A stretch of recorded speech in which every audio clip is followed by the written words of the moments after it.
Hello. Welcome to the next turn of the Shitterbowl.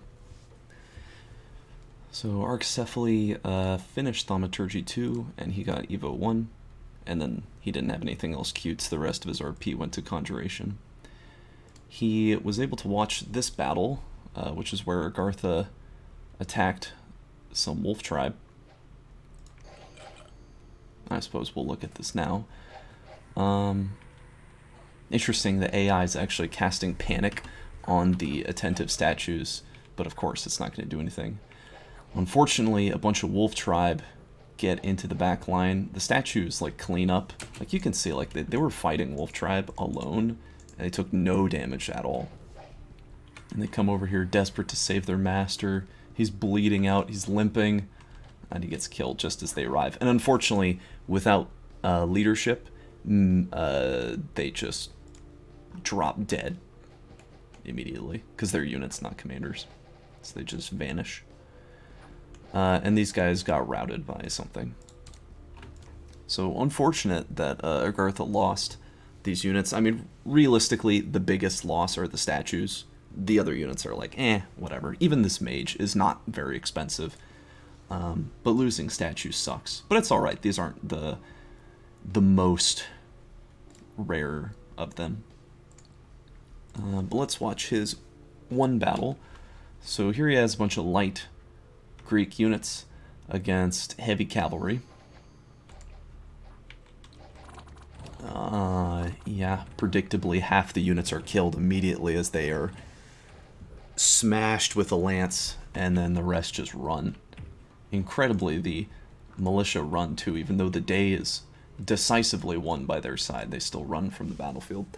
And the Indies take almost no casualties and inflict terrible, terrible wounds to Arccephaly.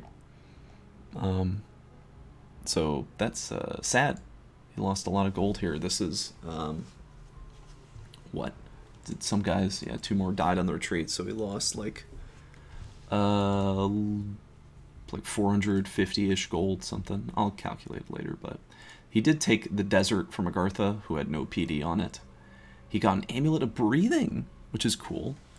And, of course, Arccephaly continues the trend of every single turn getting a big lump sum of gold for free.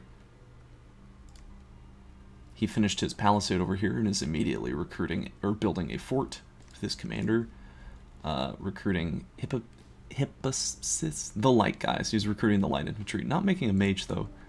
Just patrolling around here in this desert, I guess, to get rid of the unrest, but it's a desert at the end of the day. It's not going to be worth that much gold. These provinces are still free. You can take these, or indeed all of this. Maybe this province. We're about 10 turns overdue for it being taken.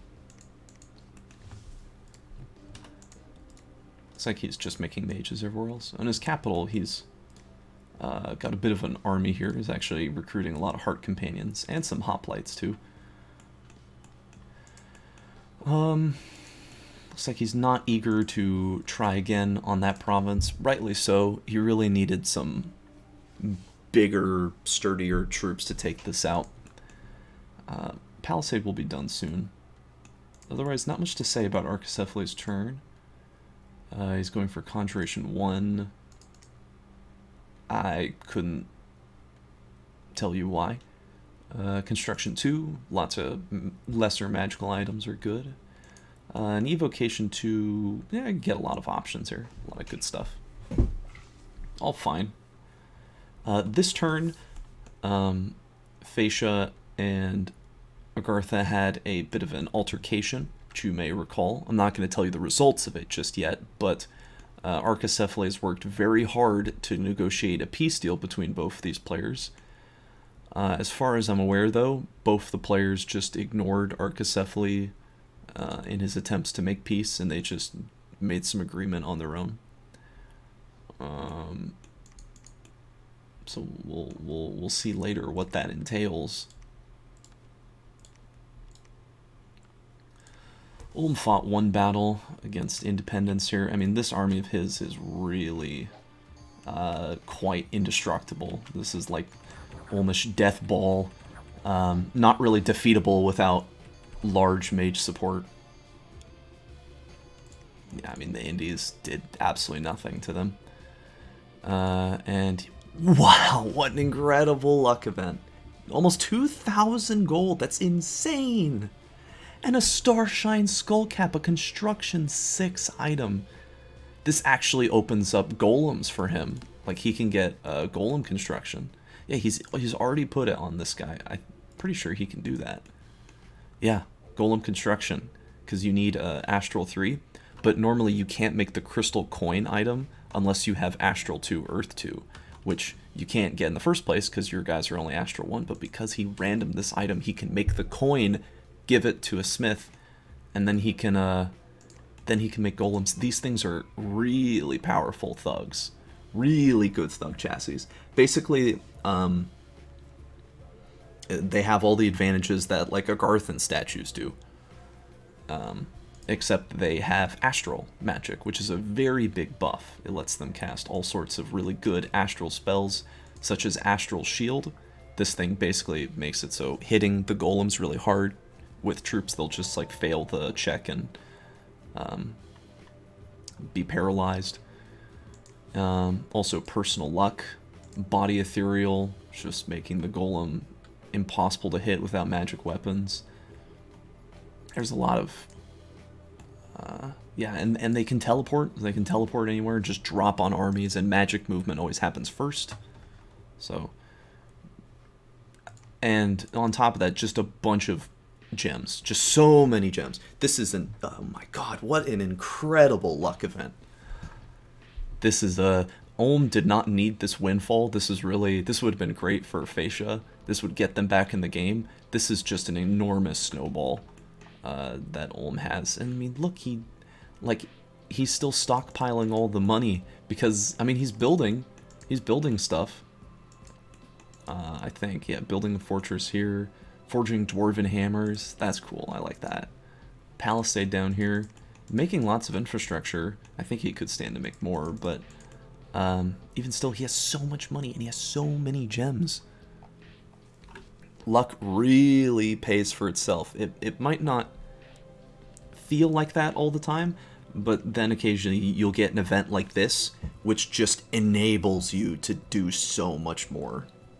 It is kind of RNG, so I can understand why people don't always like it, but I think luck...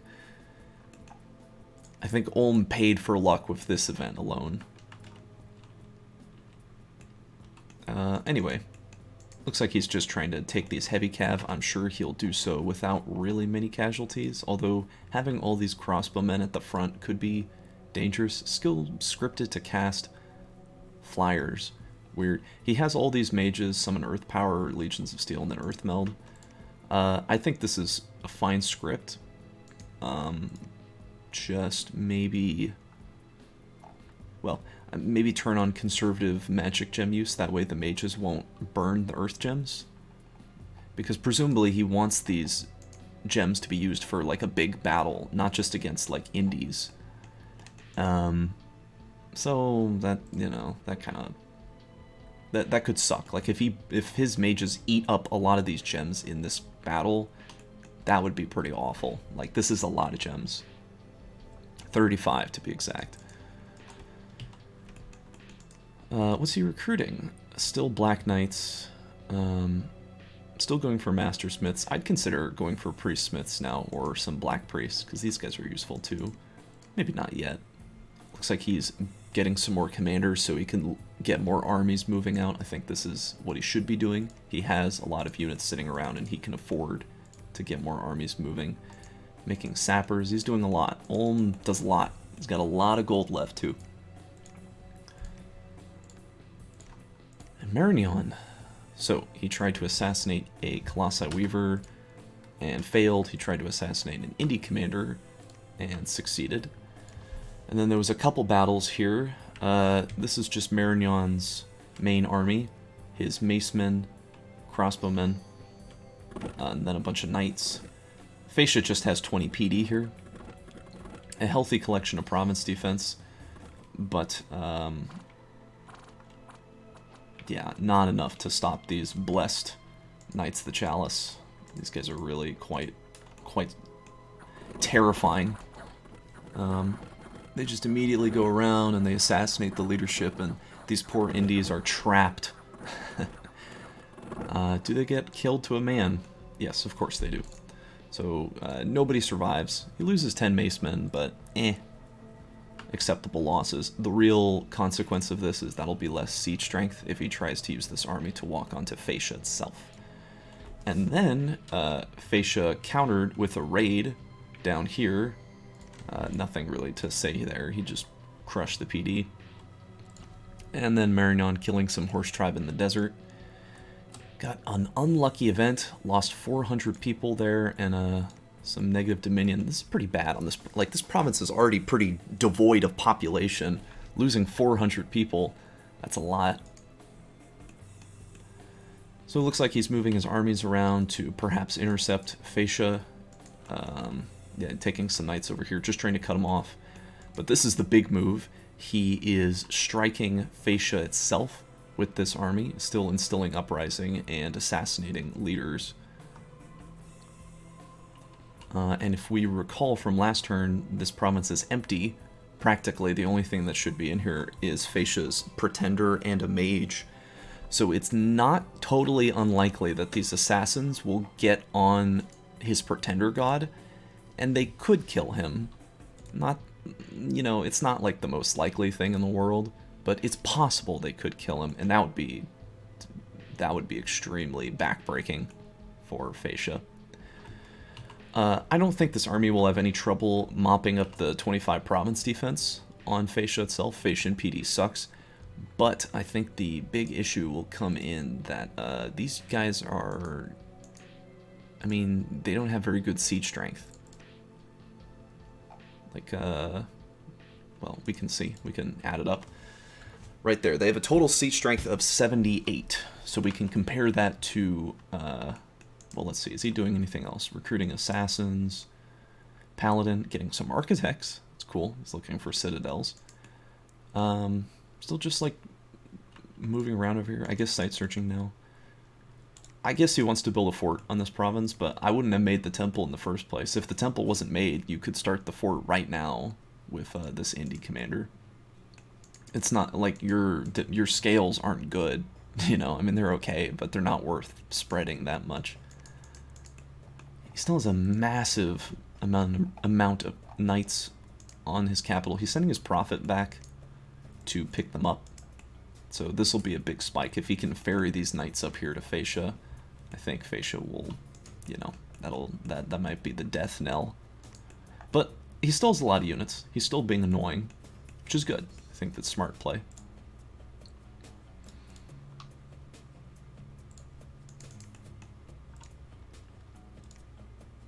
Not recruiting any mercs this turn. Not hiring any. What's he researching? Just still for Conjuration 4. You get some good stuff here. Fire stuff. Light of the Northern Star. Anyway. Let's move along to Agartha. So we got a message from Ulm. Hell yeah, my slimy toad brother will fuck that oiled marble-loving pederast up. Presumably he's talking about Archacephaly. Although it doesn't seem like Ulm is moving his troops to attack Archacephaly. Indeed, it seems more like he's moving a giant army towards Agartha, if anything. Casting more enlivened sentinels, which I think is great. So this battle was one that I definitely thought he would lose, or at least I was pretty sure he was going to lose this. He just doesn't have enough troops, and their base protection isn't good enough to survive 18 damage and then 16 on a broadsword. The Troglodytes, though, are going for the commanders, which is good. And they do kill a lot of them, to be fair, but the front line buckles for Agartha. And he loses almost everything. His mage survived, which is nice, but one defeat. This is him sending his mercenaries to hit this PD behind where Fascia was moving. A very smart move on his part. But you can see these guys kind of suck. Like, they're shooting all these arrows. Did they actually kill a commander? Okay, they killed the Phasian scout that was hanging out in the back. But, like, they're fighting these militia here. They're not really winning. I mean, the light infantry break because their morale's poor. But it wasn't, like, clean. Like, you can see a lot of these guys are injured.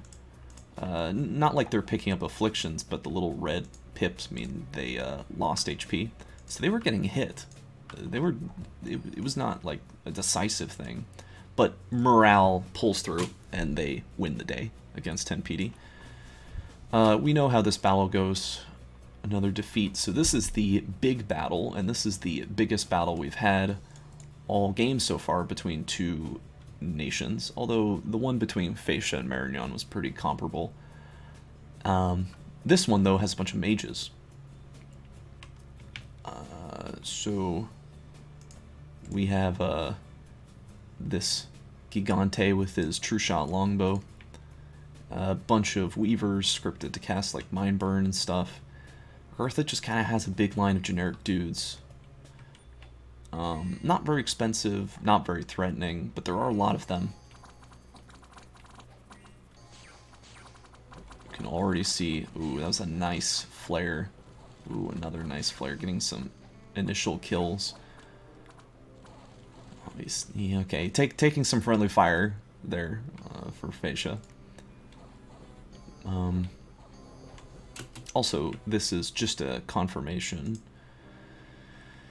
So he put his Colossi Queen here in the Communion, and he had her cast the Divine Blessing that hits all sacred units on the battlefield with a bless, and it did trigger. So that is, I wasn't entirely sure if priest levels work in communions because of the Jotun or the Jomon game that I did, you know, where I tried to put a guy in a communion. But I guess because he didn't have any path levels to begin with, it didn't work.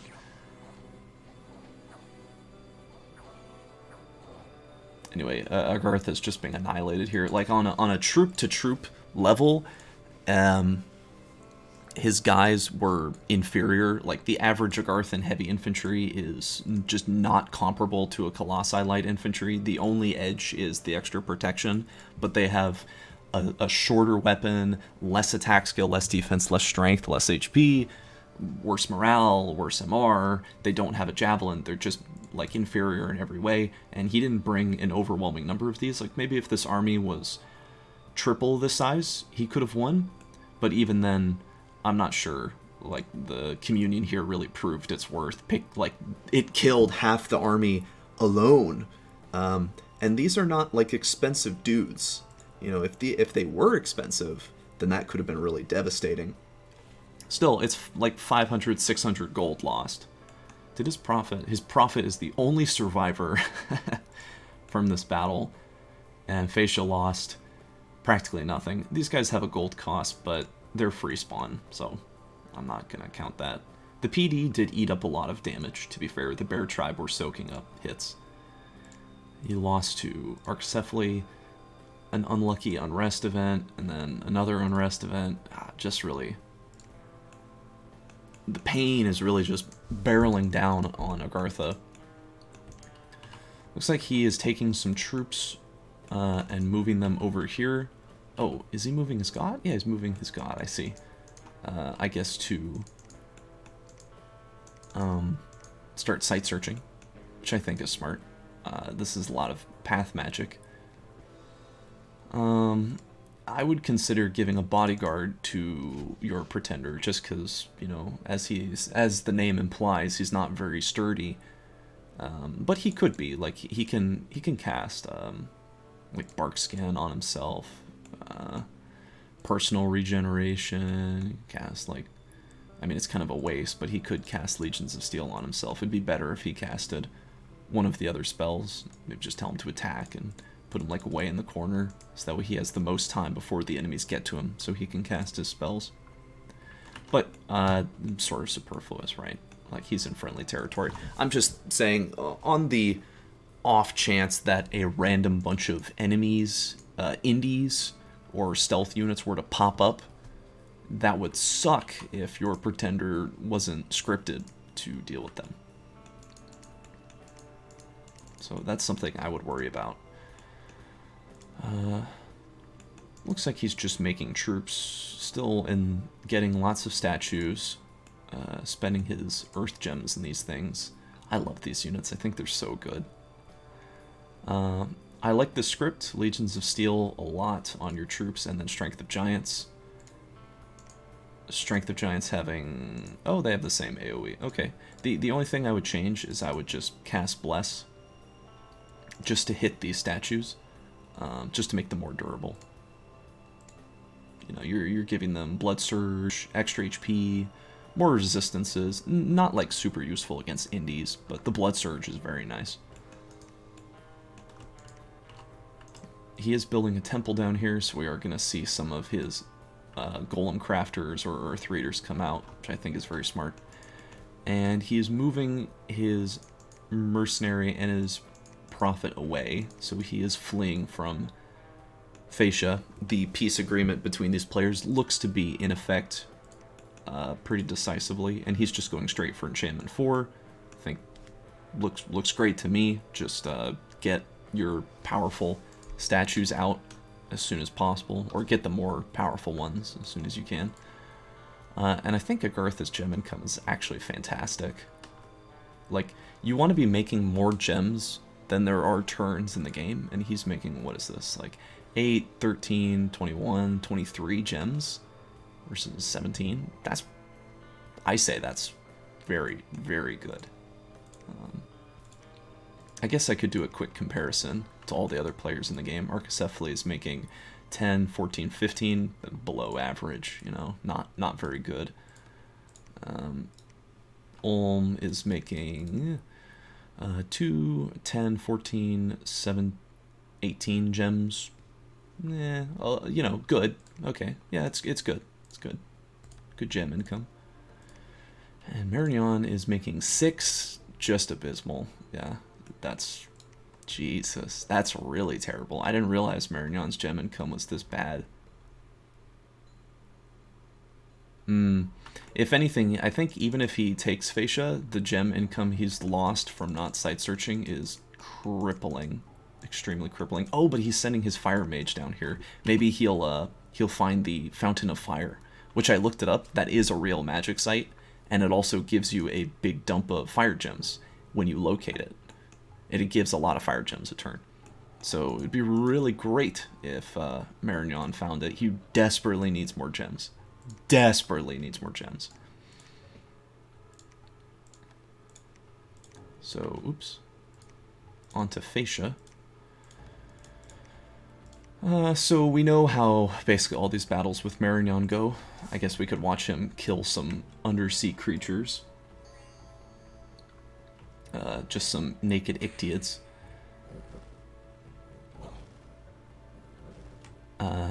They are getting numb, which does reduce their stats when they get frozen. But the Ictiids are they're just too incompetent to even land hits. They kill one War Shambler and take the province. Oh, he gets a nice event in Fascia. Extra 250% tax. He does hire the swimming men, so he is going to try for this underwater province with these guys. Oh, this is a bad script. I wonder if his commander is just going to charge forward and commit suicide. I noticed Marignon's commanders were hiding behind their troops, so that was kind of lucky.